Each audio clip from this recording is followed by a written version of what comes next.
வீட்டில் இருந்து மோமோஸ் செய்யுது எப்படின்னு பார்ப்போமா. நல்லா கறி வாங்கிக்கணும். சிக்கன் இல்லாட்டாலும் மட்டன் எதுனாலும் சரிதான். நல்லா வாங்கி பொடிசாக கட் பண்ணி வச்சுக்கணும். சரியா? வானலில் எண்ணெய் ஊற்றி பெருஞ்சீரகம், ரெண்டு பொடிசாக கட் பண்ண இஞ்சி, பொடிசாக கட் பண்ண வெள்ளைப்பூடு, பொடிசாக கட் பண்ண வெங்காயம் நல்லா வதக்கிக்கணும். இதுக்குள்ளேயும் சிக்கனை, உப்பு, இஞ்சி, வெள்ளைப்பூடு, வத்தல் பொடி, மல்லிப்பொடி எல்லாம் போட்டு நல்லா வேக வச்சுக்கணும். வேக வச்சு இறுக்கி வச்சுக்கணும்.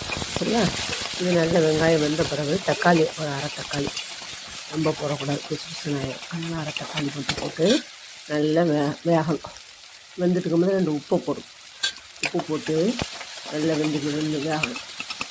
கறி மசாலா பொடி கொஞ்சம் போடணும். கறி மசாலா பொடி போட்டு அதுவும் கொஞ்சம் நல்லா பச்சை வாசனை போக முடியும். வெந்துக்கிட்டு இருக்கும்போது நல்லா இந்த சிக்கனை நல்லா அவிச்சு வச்சுருப்போம் இல்லையா, அதை நல்லா பொடிசாக கட் பண்ணி வச்சுக்கணும்.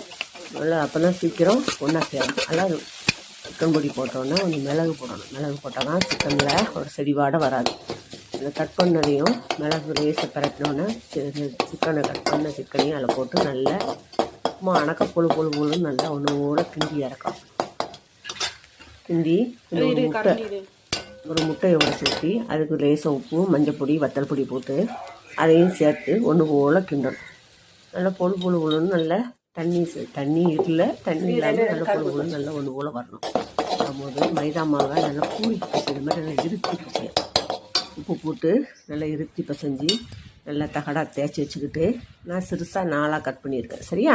அவங்கவுங்க இஷ்டத்துக்கு பெருசாக போனாலும் போடலாம். நான் சிறுசாக 4ஆக கட் பண்ணி அதில் பூரணத்தை, இந்த கறி பூரணத்தை உள்ளே வச்சு நல்லா இருத்தி அமுக்கி இட்லி சட்டியில் தண்ணி ஊற்றி நல்லா ஆவியில் வேக வச்சு எடுத்தா என்னது மோமோஸ் நல்லா வெந்திருக்கு. நல்லா உப்பு உரப்புமா நல்லா டேஸ்ட்டாக இருக்கும். பிள்ளைங்களுக்கு சம்பளத்தில் வச்சுனாலும் கொடுக்கலாம், சாயந்தரம் ஸ்நாக்ஸுக்கும் கொடுக்கலாம்.